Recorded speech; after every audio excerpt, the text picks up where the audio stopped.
Just leaving my networking group, have on every Wednesday. Real good discussions today. One of the questions that was brought up was, how are you dealing with competitive pricing in the market, because the market's slow at the moment. People aren't spending a lot of money. My point of view was, be okay with denial. Be okay with people telling you, no, your prices are too high, I'm going somewhere else. Stick to your prices, because at the end of the day, people don't waste your time trying to convince this person, this is why you should go with me for this more expensive price. And second of all, don't drop your price. The moment you drop your prices, you are going to start, once again, cutting corners. You're going to start doing a sub-quality job. That's the worst thing you want to do, because that snowballs into eventually you just start dropping your prices to get jobs here, dropping your prices to get jobs there. You're going to end up working harder, not smarter. Best thing you can do is stick to your guns. Be okay with someone saying, sorry, I'm going to go with this company, they had their quote that price. No worries, sweet as.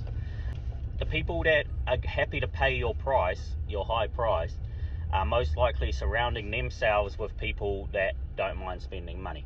The person that you're doing that job for that wants to spend more money is most likely going out for dinner at a restaurant that charges $70 for a main as a side to $20 for a main.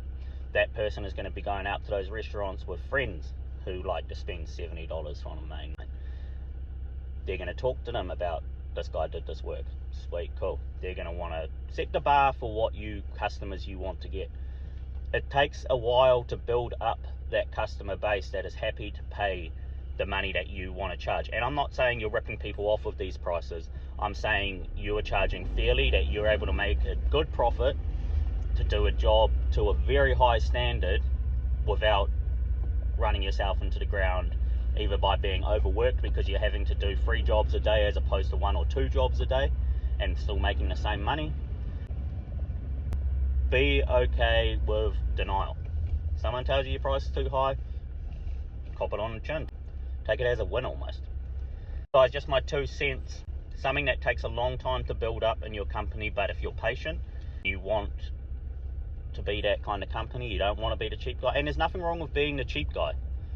There's cheap guys out there that still do good work, but are they running a sustainable business that's going to get them somewhere one day? I don't know. Cheers guys, have a good Wednesday.